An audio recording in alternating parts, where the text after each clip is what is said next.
Good morning, everybody. Welcome to L&D Talk. It's Biz Wednesday.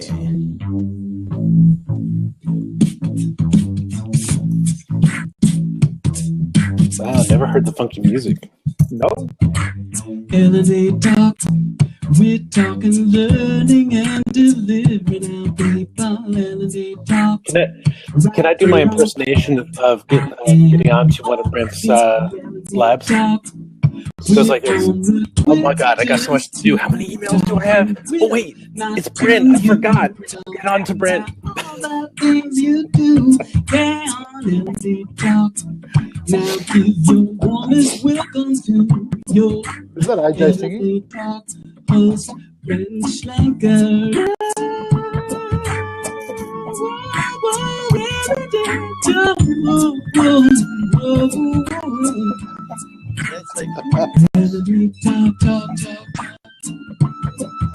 Over there. Hey, everybody. Okay. It is Wednesday. It's Biz Wednesday. I'd like to say a big welcome to my co-host every Wednesday, who's going to have to be dropping off a little bit for the summer because of a new job. But Ajay Bangakar, welcome, and thank you so much for being my co-host.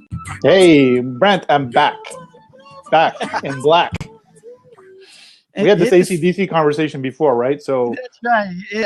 It's back. Been gone too long. I'm glad to be back. Something like that. Hey, we need to mix up the rep with some heavy metal. So figure that part out. Well, put in your requests with Sam Rogers. I'm going to send my request to Sam. Yes, the musical stylings of Sam Rogers is what you were just listening to. He is our co-host for Video Fridays, and he puts together those awesome intros for me. He's an exceptionally talented voiceover guy, musician. He's also goes by One Mouth Band if you want to follow him, or if you want to book him as talent, I like to try to get him hooked up. He's awesome. So, Brent, who are the two good-looking guys next to us? Yeah, and look at this. We actually have a full house today. So, Biz Wednesday draws in the crowd. Who'd have thought that this topic would be the hot topic of the week? But the week's not over. But from all the way from Australia, Consotitis, how are you, my friend? Good, thank you, sir. Well, thank you for the welcome, AJ and Brent, and great to join you. Outstanding. And in the he's the artist formerly known as Weisblatt. He's a purple Adam too. Weisblatt. How are you, my friend? Hey, how's it going? It's going good. We have on the chat we have Anthony Altieri, and he's going to play Statler and Waldorf for us. I don't see Anthony on there. Where is he? Oh, there he is. Okay. Yes, he's my color commentator.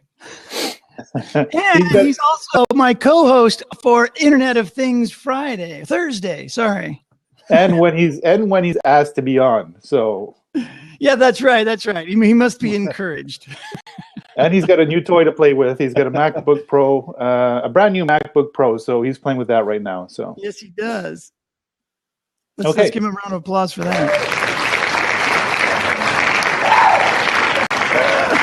All right. Yeah, I might just have too much fun today. So, Biz Wednesday. Ajay, what's our topic for today? So today I thought we'd look at performance from the perspective, not necessarily from performance support side that we love to talk about, but performance from the side of how the business leaders see it.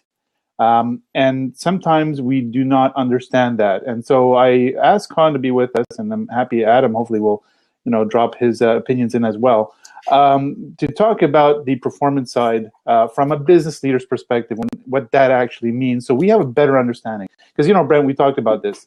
We're doing this that people have just a better insight into what goes on in the leaders' minds, not from what we understand it to be. So that's where I thought we'd take it today. Yeah, that's great. So maybe maybe we should set the stage a little bit for the people that are here for the first time or watching the YouTube channel. So that is exactly the reason why this particular day became popular, because we all know and have all experienced working in the corporate and training operations within any sort of enterprise or small business or medium-sized business. And the thing that we often run up against is wondering how we can get, and some people call it getting a seat at the table, being more embraced by executives, by the leaders of the business. And I think a lot in our industry struggle with that. And so we definitely pulled aside a day, and Wednesday is the day that we're going to talk about those issues from the perspective and in understanding how we, in the positions that we're in, can be more successful in adding value to the business by better understanding the business and those who run it. How'd I do there? That's perfect. And before I let Con probably give his first opinion, just to share with you, I may be absent for the next few weeks only because, as Brent said, I'm going to be teaching a bunch of accountants in a Master of Accounting program at a university on the Wednesday morning. So I apologize, Brent. I will be back. Don't throw me out with the bathwater, okay? Oh no, we'll save the co-host seat for you. And, don't worry about it. So performance. Go ahead, Brent. Sorry. Yeah, no, guys. Well, I was just gonna say, so managing performance is what we were going for, and understanding it from a leadership perspective. Con, why don't you give us kind of your initial thoughts? Okay, so there's a good story that I use, and it's a practical story. It's a story that happened to me, which I position this story in a way that it gives you an indication of what AJ talks about and I talk about, which is about having the perspective from business. So in my role when I was at the public sector in Australia, I was in the largest agency, one of the largest agencies. It's called the Tax Office, which is the equivalent of the IRS. I was a director of learning in the IRS equivalent, and I was in charge of reporting on learning and as in impact. So we got an LMS. I do all my beautiful reports. I've got all my set of numbers. I've gone to the seat at the table. I've gone to the executive with the report. They loved it. I thought it was great because I had my dashboards, I had my little dials, I had my amber, my greens, my traffic lights. But one of them in the corner, middle-aged and probably a bit as old as me now, but puts the glasses down, looks at the numbers, looks up and says, "Con, this is magnificent, but so what?" And that "so what" has stayed with me ever since. And I tell this story all the time because it just has stayed in my gut. And I said to myself, never again will I be questioned on the "so what" of learning. So then I initiated a process where I started looking about how we can capture that "so what." Numbers can tell you a story, but the "so what" of impact was what the executives look for. And I know AJ talks a lot about that in his sessions and his books around the business side of learning. Let's look at it. I'm not a real big fan of ROI, and we can talk about that today or another time. But I'm all about the impact. So what I started doing then is, Brent and others, I started looking at what I call a performance story approach. I really believe in stories. I love storytelling, and I think stories can convey a very powerful message. So I took that sort of concept and adopted it in a performance story approach. So I started talking to the business itself about the impact. There is an old saying, the old beauty is in the eye of the beholder. I have a saying, learning impact is in the eye of the receiver. It's how that person that's had received that learning, it's their manager, it's their clients, it's the people around them, it's their spouse, it's their kids. It's that whole gambit of thing. I know we don't go there for our reporting purposes, but as individuals, we mold, we change, and we develop in a number of ways, and people observe us in different ways, whether it be at home, our friends, or at work. So I started adopting a performance story approach, which started capturing the stories from the business and individuals and built that into my reporting process, and the formula worked. And we started getting some traction around the business impact of learning.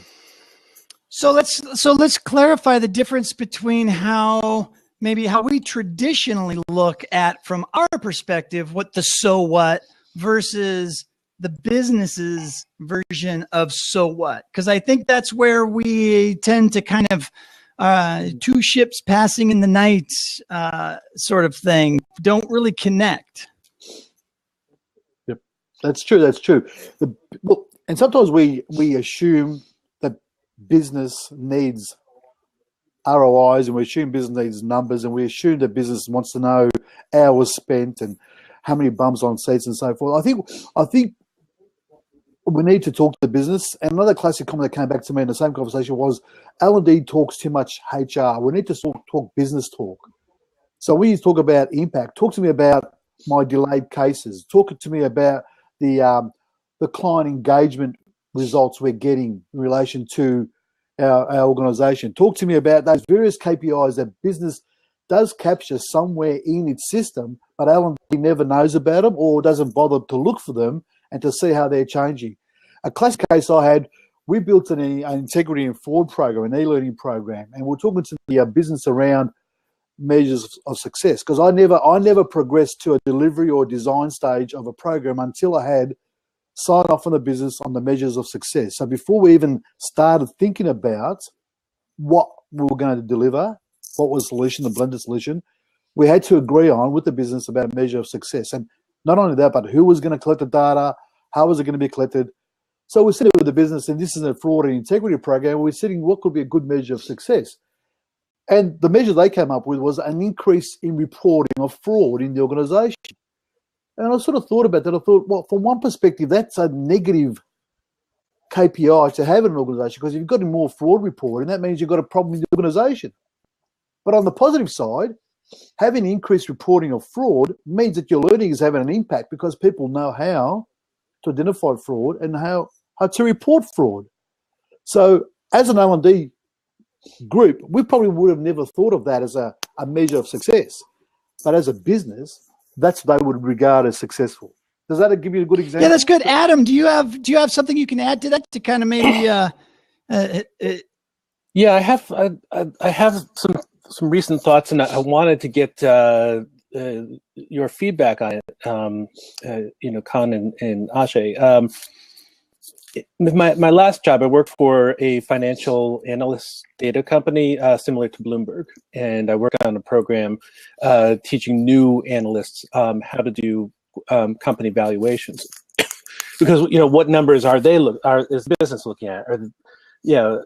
Income's not enough. You got to look at revenue, but revenue is not enough. So you've got to look at margins. Margins not enough. You have to look at stock price, but the stock price comes from in regards to the valuation, and it's the future value. So if I take $100 and I put it on I invest it in an index of the S&P, or if I invest it in treasury bills, what's the value of that $100 10 years from now? Or if I take that $100 and I give it to L&D, what's the value 10 years from now? Well, okay, sorry, Adam. Was that your question, or no? My question was, is future? I'm sure future value is not something that most L&D people look into, but maybe understanding that would change the view, because we always say, oh, we're saving money, or we didn't spend it. We only spend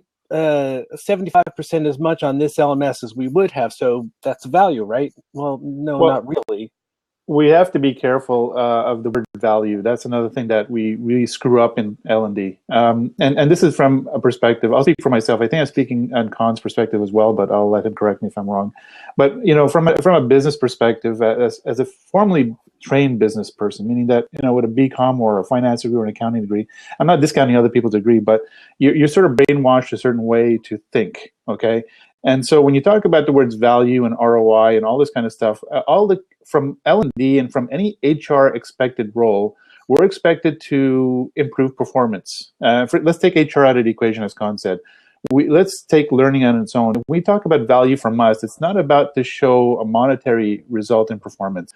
There is an indirect correlation, and I'll give you a very quick example. I was at Home Depot yesterday, and I saw this. I'm a typical guy. I saw this beautiful electric miter, compound miter saw, and I wanted to buy it. It was on sale for $199, and I said, I'm going to get it. I was like a kid in the toy store. So I saw it on the display, and I went running around for a sales associate. The sales associate comes up to me. She goes, "How can I help you?" I said, "Well, you're very polite. Where is this thing? I want to get it in my shopping cart now so I can go buy it." And she says to me, "Well, it's not my department." I said, "Well, but I'll try to help you." Okay, well, so training is okay there at Home Depot. I'm always looking at this from a training perspective. So my mind went to the fact that, what is this sales associate? How is she trying to help me? Where is the value that's coming to me? What training was supposed to do for this person? Now, to a certain point, she was actually of value to me. She was helping me out. But at about 10 minutes into it, when she couldn't find any of these saws in the box and couldn't find any of her other associates who worked in the department, the value started diminishing quite exponentially. And so I just got a little fed up, and I was getting annoyed to a point where I got fed up about even thinking about buying this saw. And she finally found somebody about 10, 15 minutes into it. And so my value from the store is now almost zero. And she's waiting for him to break off with this other customer and talk to me, or she asked a question to him. And I said, look, I don't have time to really wait here. I'll find another time to buy it. And I walked out of the store. So where's the value here? The value is training didn't complete the cross-functional training in my mind between the sales associates that helped me out enough to find the inventory I need. That's all I wanted to. I didn't want specs from the guy. I didn't want specs from the other person. I just wanted to get one of these into my cart. She says, we have 3 in stock. I just don't know where they are. Okay. Now, most of us will sit back and say, well, what does training have to do with it? Training has everything to do with it. Training has everything to do with the sales associates know what is in the store, how to serve me, when to serve me. I walked out of the store. Home Depot lost $200. Now, you say, okay, just one sale. How many other sales of people looking at that saw during that day, during that week, did not buy it? And how much did Home Depot lose on just that one sale? So there's your value correlation. Right, but here's my question. The L&D people can't follow this person around and write down, oh, lost $200. We have to be able to say, if I train not only this person, but thousands of Home Depot employees to not lose that $200, then that's the value, and I can measure that by store sales. Sales, I think, is much easier, but there's a lot of people in companies that don't do sales. They do knowledge work. They're creating future value for the company. And how do you measure what we're improving in their work? We've never really talked about future value. I like that you bring that up, Adam. And I've never actually heard it or even thought about it, and which is why I love having these conversations. Ajay, from your accounting perspective, I was going to go there.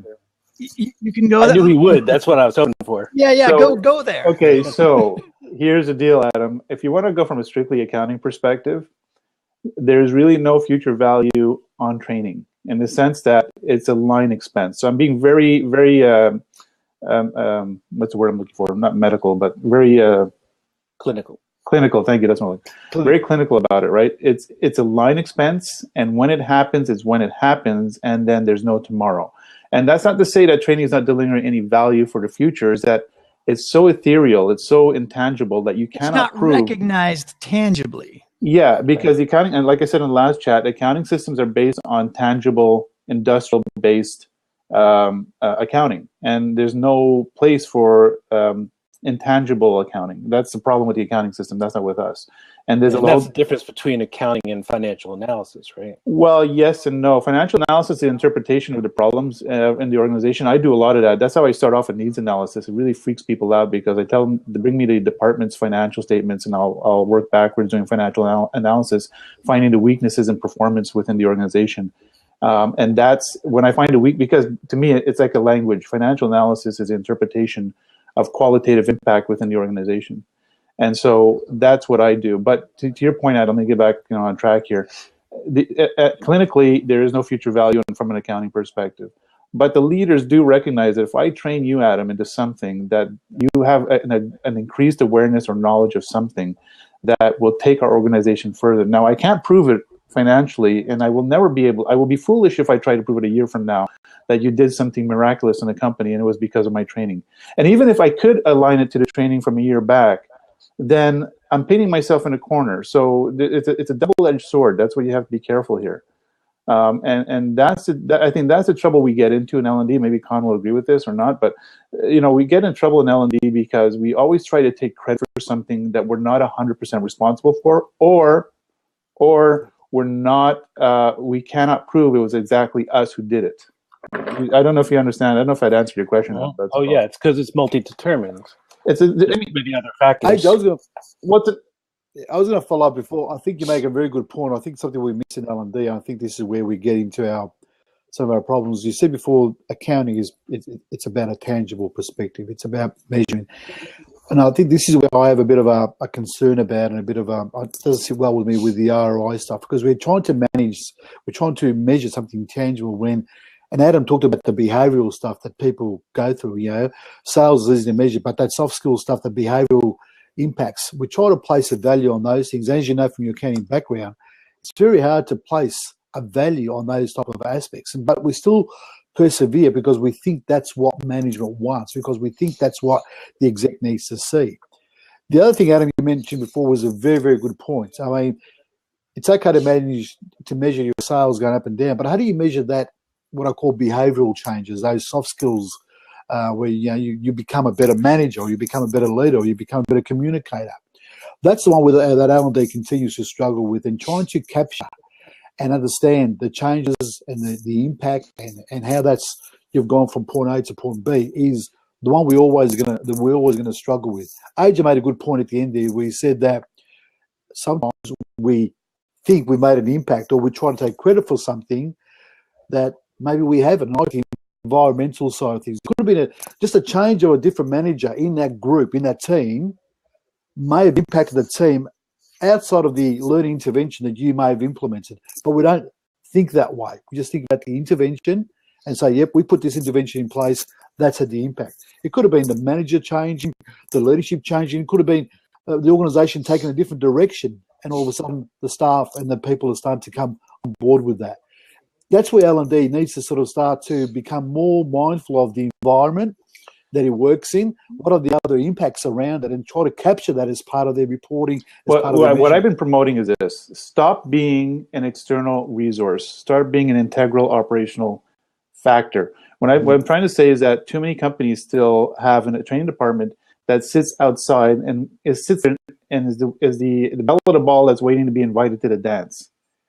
And most people don't know if they have a problem that training can help solve it. And maybe training is not going to solve it, but what I'm trying to say is that rather than sit and be reactive and sit back and impact performance by waiting to be asked, some idiot comes running up to you and says, hey, our people are flailing around and we don't know what's wrong with them. And we need you to help train them to do something. Of course, that person, you might sit back and say, well, how do we know it's training? Okay, fine. But we need to be an integral component. I always push people in training to go meet with the department or the business units and say to the manager and say, hey, Brent, you're running this department. What are your pain points? Well, even further, I tell them, what are your performance expectations? Because every business unit leader, and again, I hate to plug something here, but I will. In the book Training Battle Scorecard, I speak about that, is every business unit performance manager has performance metrics to meet, has those KPIs Con spoke about earlier to meet, and they have about 5 or 6 of them, and they're all correlated to issues that those employees have to address. And all you need to do is be very sniper about it and go up to that person and say, Brent, what are those pain points? What are those performance expectations of you? What are you not meeting? Okay, now I'm going to pull out of my little medical bag what I call a needs or skills assessment. And I'm going to go around for a time being and see where those weaknesses, and rather do a general skills assessment, now we can focus the skills assessment on where those weaknesses are. But you see where I'm going. This is how we can become very integral into the performance improvement game. And that's what performance means to the business leaders. Right. It's all about relationships. And I've talked about that for years and years and years. And I learned it the hard way, to be perfectly honest. I've been in plenty of training departments where we just kind of stayed in our little bubble, in our little department, and we just kind of kept cranking out the training that we were asked to crank out. And that was pretty much the extent of it. And as the years went by, as I kind of matured in my career, I started to realize, how come we're not talking to these people? How come we don't, how come my manager's manager or whomever at the time, this is jobs way back when, it's like, how come when I ask them, hey, what do they really need? How can we really help them? How come they can't answer me as the instructional designer, And so I think it's a cultural thing in our industry that we have a legacy of just training is just an expense, like you're saying, to try to keep this in the business conversation. And it always has been. And so we just kind of function as a machine, and we just kind of crank out and do our thing. And we don't really feel like there's a need or anybody wants us to be reaching out into the network. And I think into the business units. But I think what's changing is, well, everything's changing. It's this massive disruption, right, within all industries, whether it's technology based or whether it's just new cultures coming in. It's forcing us to think differently and to interact with the business differently. We now provide business value differently than we used to in the past. People argue with me on this all the time, but I really do believe that we are significantly changing so fast and in such dramatic ways that a lot of that senior management doesn't even really recognize their training department anymore. So it's not just us having to deal with how we're changing. It's the businesses going, what's happening to my training department? And how come they aren't just sitting in their little bubble cranking out the training we ask them to crank out? That's exactly right. I mean, we went through where I was. We went through a restructure process. We went through a process of HR or L&D sitting within the business to then being centralised. And once it was centralised, business, like you said there, Brent, exactly, was they felt lost. They felt like they had lost their little safety blanket. Now, where's my training department? They decided to go centralised because they thought it provided better value for money. My view has always been business and HR, L&D needs to be side by side. I even pushed for, and I got L&D people to rotate through the business on a 6-month basis. If you're going to teach an auditor how to do a tax investigation, you need to be out there with them, witnessing, feeling the same emotions they're going through while they're interviewing or interrogating a taxpayer who's a criminal element or whatever the case may be. Unless you've got that raw business sense and being at the coalface, how are you supposed to then develop a training intervention that's going to assist them to be able to do an investigation a lot more effectively and efficiently?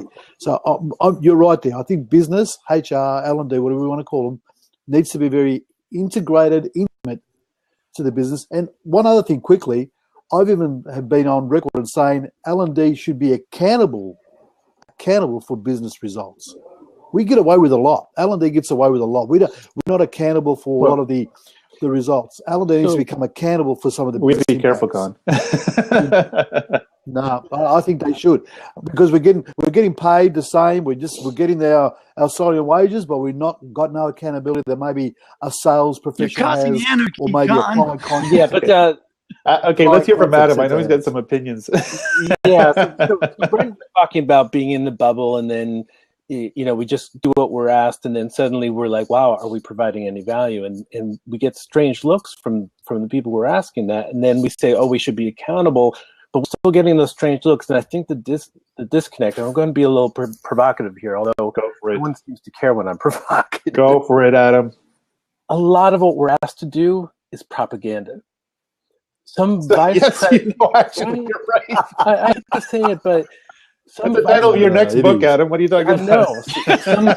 Some vice president of vice presidential preservation says, oh, I've got to preserve, my standing in this company, and I've got to come up with an initiative, so we're going to make this company great again, or something like that. And how appropriate. Right. And I got to get everyone to buy into it. And so I'm going to make, and it's going to be a project. We'll do it, Agile and BP and Six Sigma. It's going to have a project plan. And at the very bottom of the project plan is a line item that says training.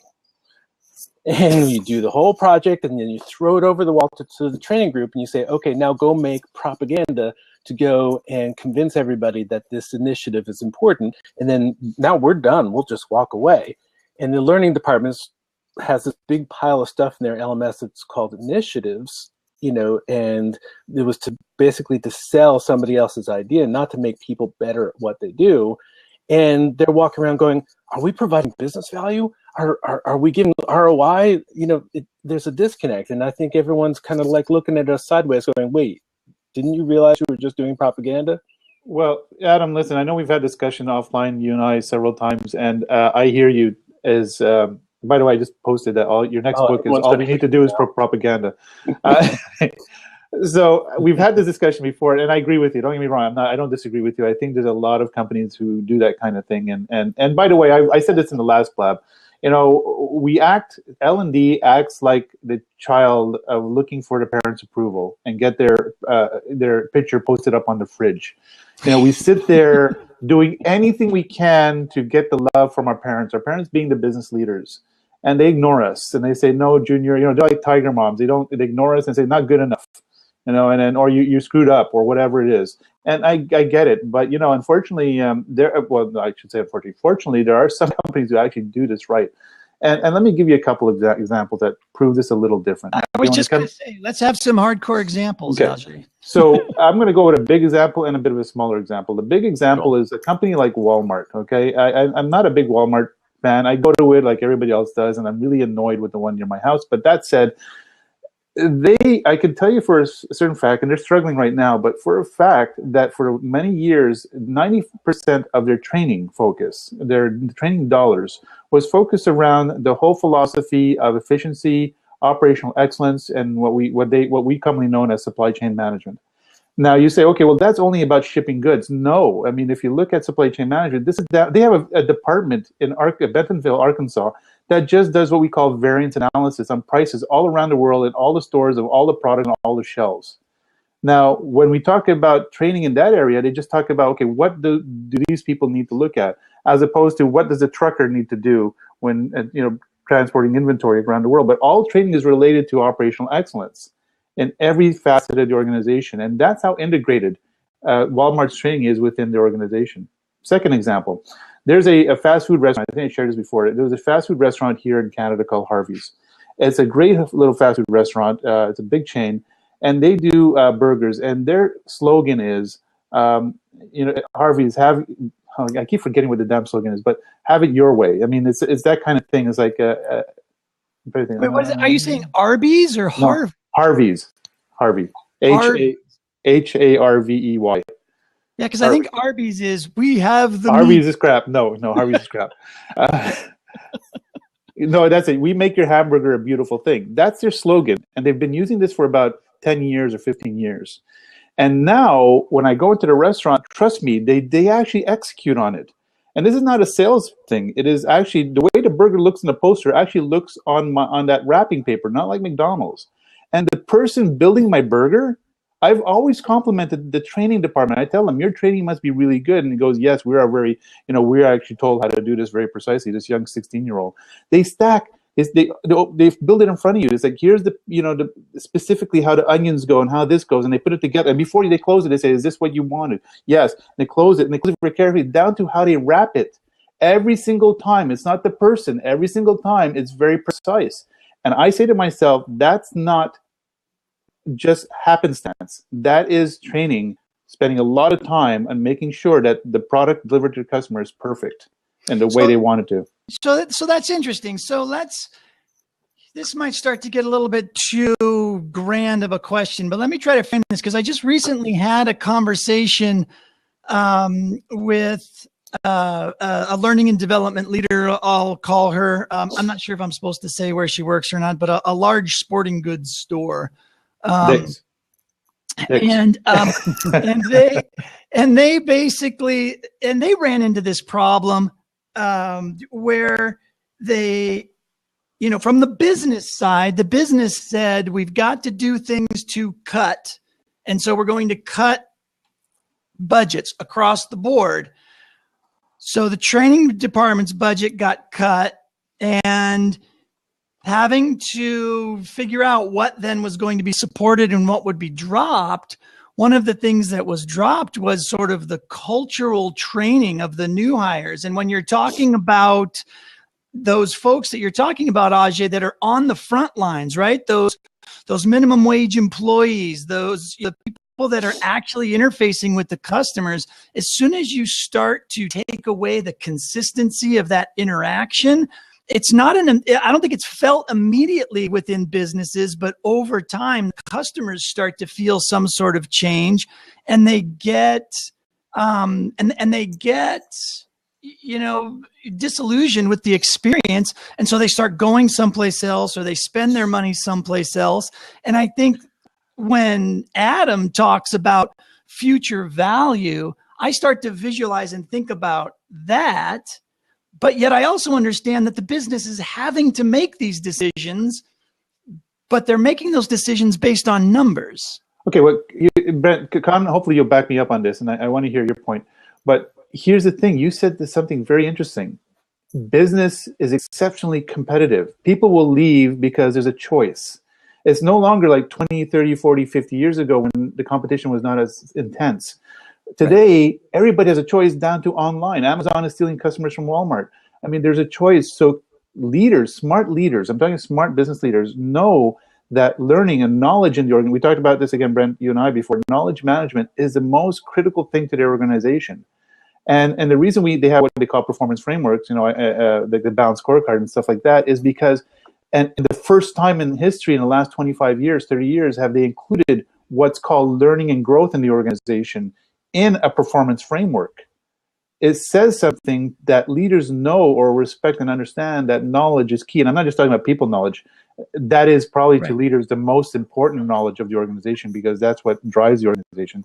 But all knowledge is what's going to differentiate them from, and I noticed actually working with Apple for 5 years, that's their core belief, is that we're going to drive knowledge to make something different in the world. And that's what the key is, Con. And I was going to say the simple quote that's very famous. We've all heard it, which supports what you're saying, AJ, is the old quote of, "What about if we train people and they leave? What about if we train them and if we don't train them and they stay?" That's what keeps business awake at night, is people that are not competent but they stay and they stay. And they're the ones that are damaging your brand. They're the ones that are not serving your customers. They're the ones that are not proactive. And then you invest and you train them and you skill them up and they go. The way I see it is, with that one is, if you really want to let them go, if they want to go, you just let them go. But bigger issues on the other side of the equation, which is if they're staying. So go back to what you were saying, you're right. Business is now starting to really invest in that continual development, because they can see that by having those people develop either behaviorally or even if it's just technically, whatever the case may be, there will be a value for them at the end, whether it's a future value that they're going to be able to quantify and see what the value is eventually. But at the point, we're still struggling too much to get their love, and we do have their love. I mean, I'm being very generic here, by the way, Adam. I don't mean to pinpoint one or any other company, okay? Because I know Adam and I won't share here, but Adam and I have had some discussions on the outside about things in real life. But in general, there is love for us there. Just we're not communicating. I think Adam said it before. Well, you said it before, Adam. We're not. So a lot of times, guess what? A lot of times when they call me in, you know who calls me in? It's the operational leaders. And they say, you know what they say to me? They say, Ajay, go talk to training. And I suddenly become not a consultant. I become a translator between the two of them, because one, they're not talking the same language. Right. And finally, when they get them to reconcile the same language, oh, wow, this is like an epiphany, right? Poof, like their minds get blown. And it's like, wow, we can really use these people back and forth. And now they become, a kumbaya, and then it's a group hug. And it's like, well, you guys had it all under your noses all the time. But that being said, the leaders want us. We just don't know how they want us. I think that's if they didn't want us, they'd pull that budget pretty quick.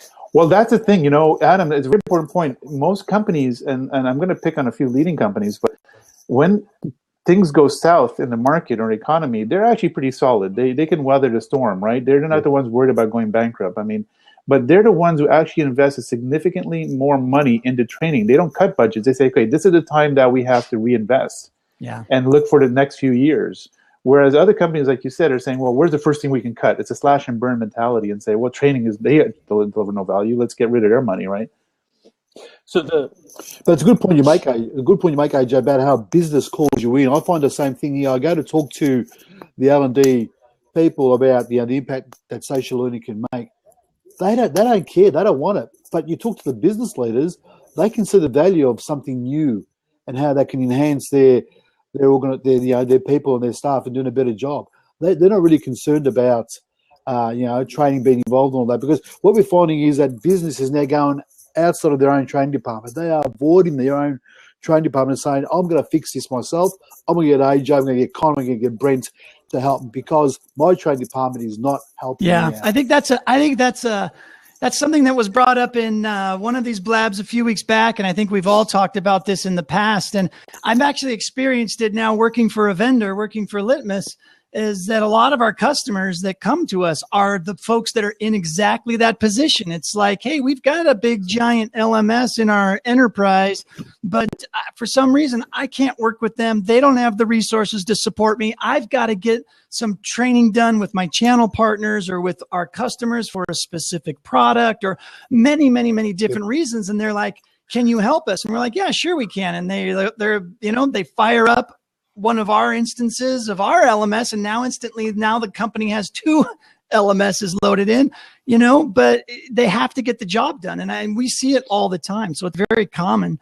Let me just say we're about 9 minutes out before 9 o'clock. And I want to give everybody a chance to maybe just kind of wrap up with one sort of key thought that people can take away, maybe, and maybe it's just a high level comment on what we've discussed, or if you could talk to our peers and our colleagues that are working in learning and development and give them just one bit of advice or tip when we're talking about the business and the operations of training and learning and development, what would that be? Adam, let me start with you.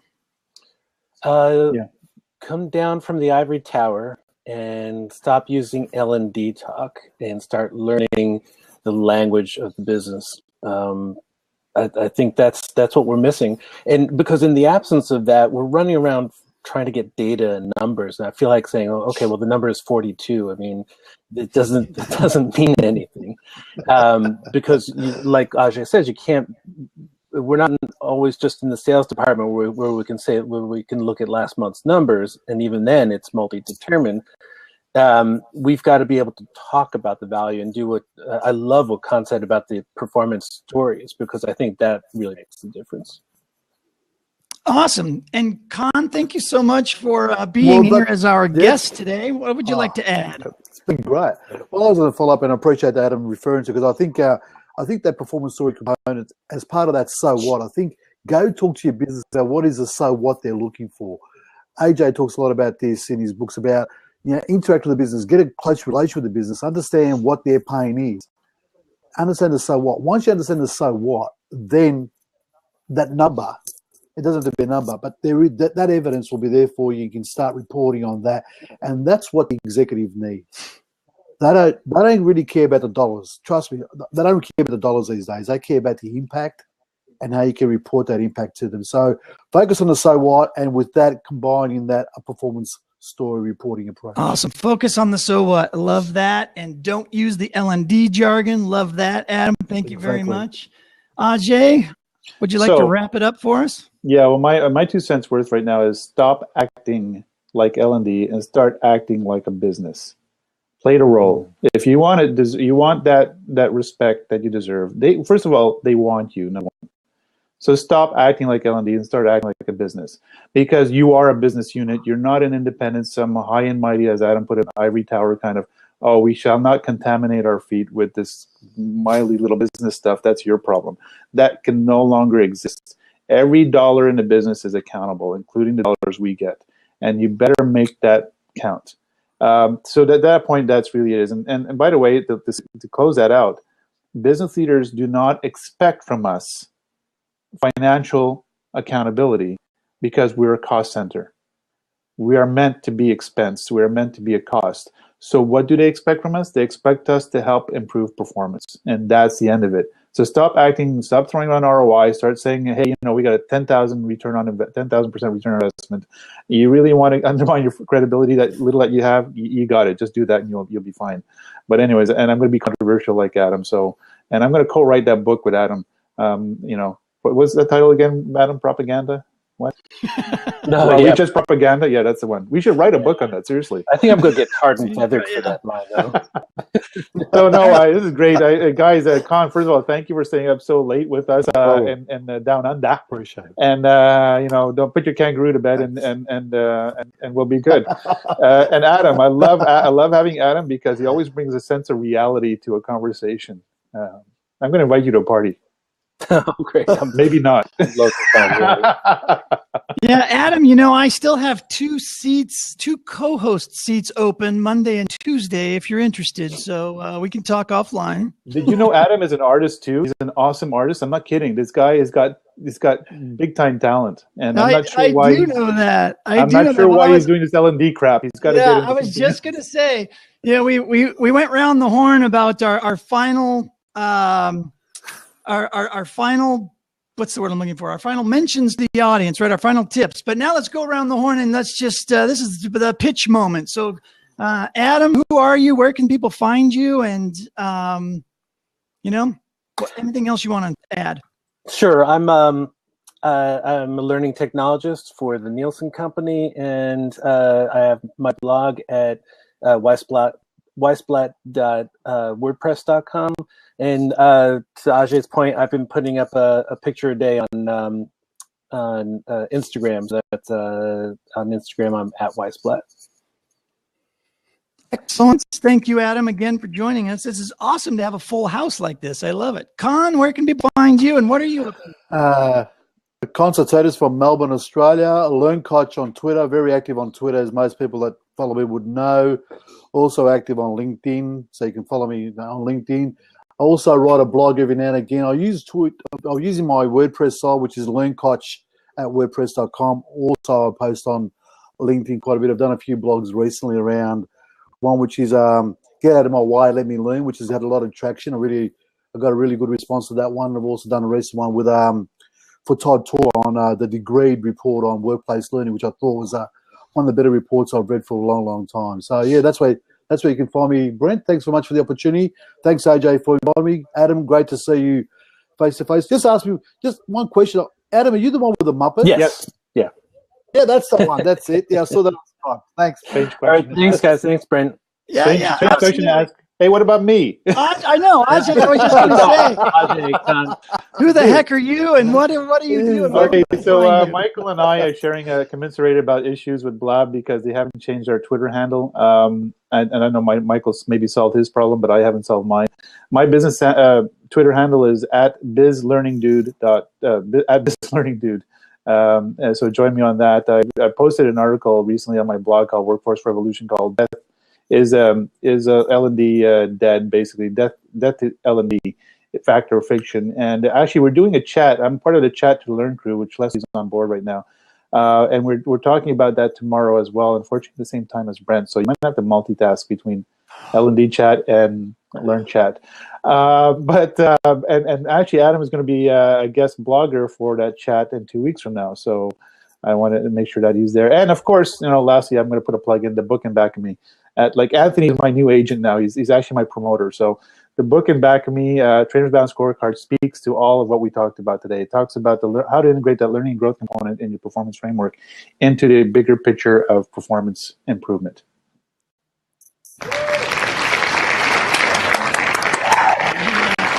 All right. So thanks, everybody. My name is, I guess I'll finish with me. My name is Brent Schlenker. I'm the Chief Learning Officer at litmus.com. You can read my blog at litmus.com/blog. You can follow me on Twitter at bschlenker. My handle actually is correct, Ajay, so people can just look at that and it's all fine. Some crazy Russian dude stole my original handle. Yeah, those crazy Russians. Yeah. At least it wasn't a crazy Russians running around with Canadian. my name, by the way. Yeah. So forget it. Anyways. Anyways, yeah. So we've got a lot of stuff coming up. Next week, Litmus has our corporate event. It's Calidus Cloud Connections in Las Vegas at the Wynn Resort, I guess, Wynn Casino and Hotel, which is going to be fantabulous. We have Peyton Manning as our featured keynote speaker, which will be fun. I will be there with camera in hand and reporting and periscoping and doing absolutely as much as I can to share the event with all of you. And because I will not be sitting here at my home base, I'm going to have to try to blab from the hotel or outside on a patio from my laptop or something like that. But you could pull a Johnny Carson, You can Yeah, like in the invite Joan spirit of Rivers to co-host or something. See, I'm gonna make it happen. In the spirit of consistency, I am not going to cancel while I'm gone. We're gonna continue to do this at 8 a.m. Every morning, Monday through Friday.